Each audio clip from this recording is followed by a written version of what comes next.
Hey, it's Eryn duhnay, and welcome back to my corner of the internet. I know, at least if you only follow me on YouTube, I have taken a very long, quite long hiatus from posting videos, and I want to let you know, number one, I needed that time. It was necessary.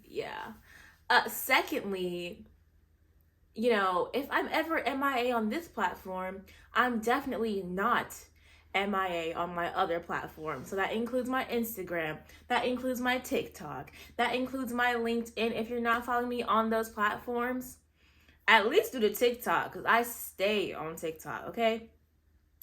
Please follow me on there, because I like to keep the girlies as updated as I possibly can.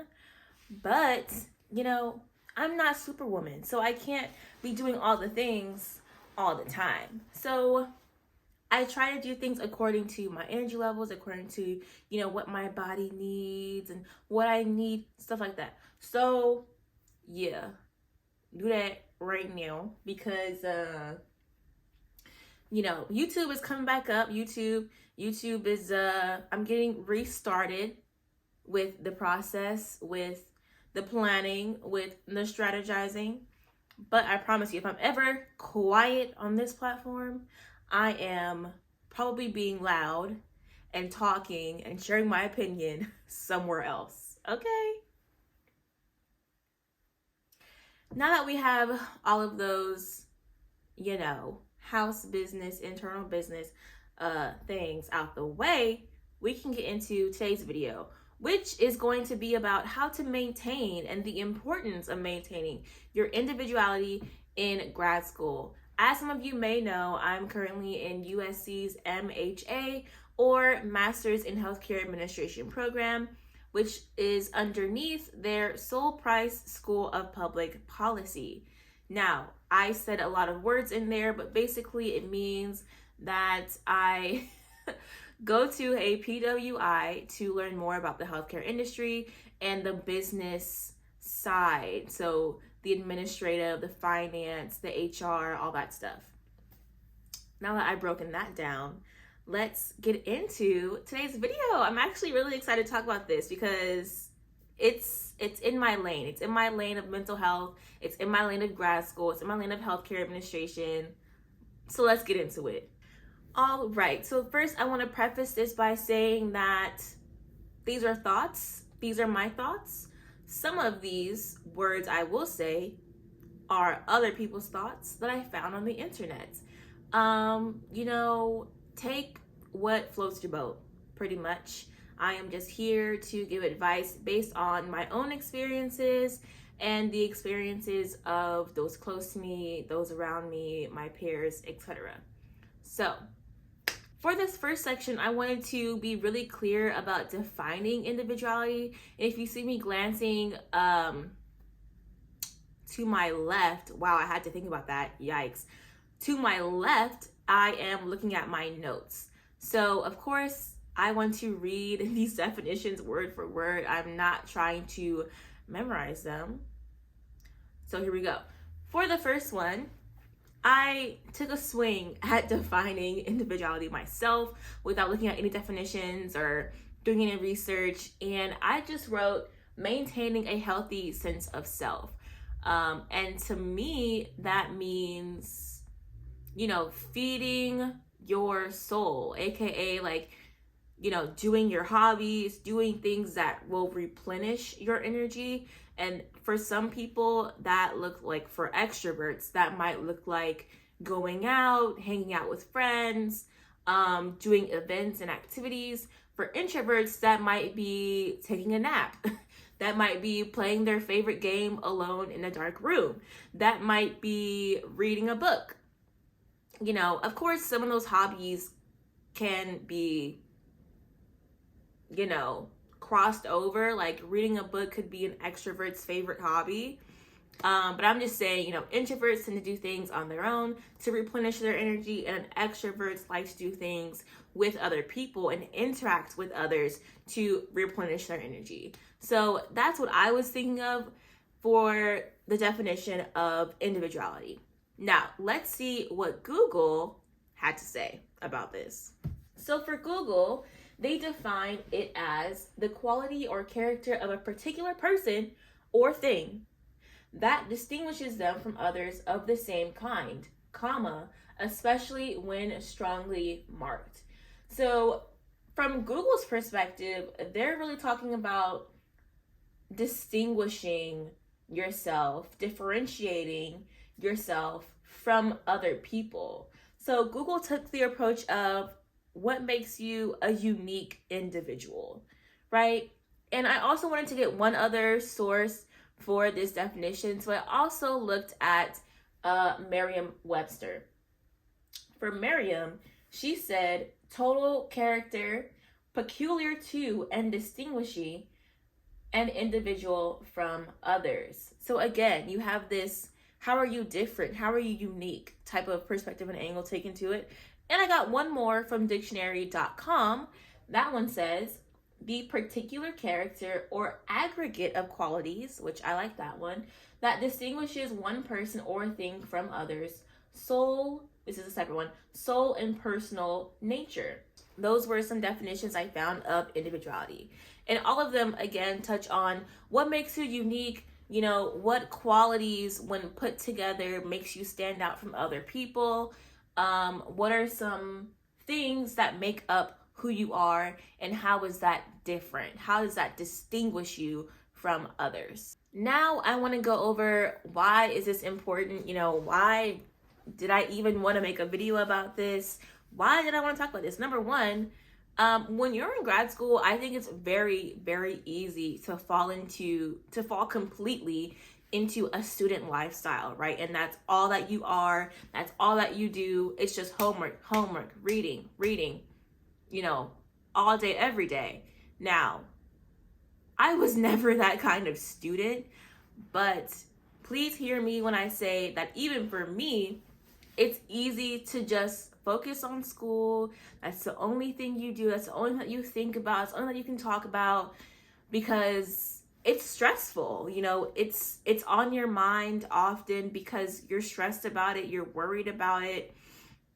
For many people, grad school is the thing when they're in it, because you're spending so much money on this thing. You're worried about classes. You're worried about your future. You know, although it's exciting to be in grad school, it can be a lot of other feelings too. It can be intimidating. It can be overwhelming. It can be, you know, saddening, depressing. It can be stressing. You get what I'm trying to say. And in addition to that, being in grad school can be so much to handle that it can overwhelm and kind of take over and kind of replace all the other areas of your life. Although it may be important to you, sometimes things fall by the wayside just because you're like, I'm stressed about this, I'm focused on this, this is all I can think about right now. And this is the reason why I really wanted to make this video, because worrying about grad school isn't necessarily going to change your performance in it. And also, your performance, as in your academic performance in grad school, is not going to directly correlate with the outcomes, like the professional development outcomes that you will have at the end of grad.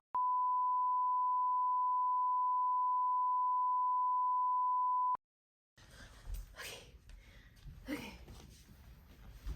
Next part of this video is going over my 5 practical tips on how to actually maintain your individuality and prevent burnout in grad school. Let's get into it. Tip number 1, ask someone in your life to hold you accountable.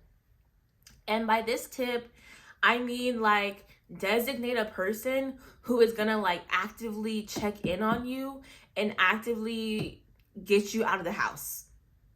get you out of the house.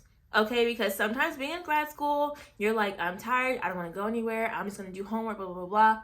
That's fine. And sometimes you do need to do those things. But every now and then, you need someone to be like, let's go. Put your shoes on. We're going out. And it's good to have that balance. And going out doesn't have to be like hitting the club, you know what I'm saying? But it can be going out to dinner, going to brunch, catching up with a friend, and just continuing to live life. Don't let grad school get you down. All right, so that's tip number 1. Tip number 2 is to schedule and commit to what you can. So building off of that idea of like scheduling things, having that friend that is going to hold you accountable. Maybe that friend also can schedule things ahead of time for y'all to do together, or with a group, or with your group of friends, right? So that can look like scheduling out brunches once a month. That can look like scheduling out your favorite dance class, your favorite workout class once a month, something like that, to where you have to make a commitment to something, and it forces you to, maintain in touch with an activity that re-energizes you or helps you be healthy, something along those lines. Because with grad school, things can get shifted real quick, real fast, and you're like, whoa, I haven't done any of my routine things. I haven't done any of the things that I find re-energizing in 2 months. It can happen. So it helps to have some of those things, what you can, commit to what you can, but it helps to have some of those things scheduled out in advance.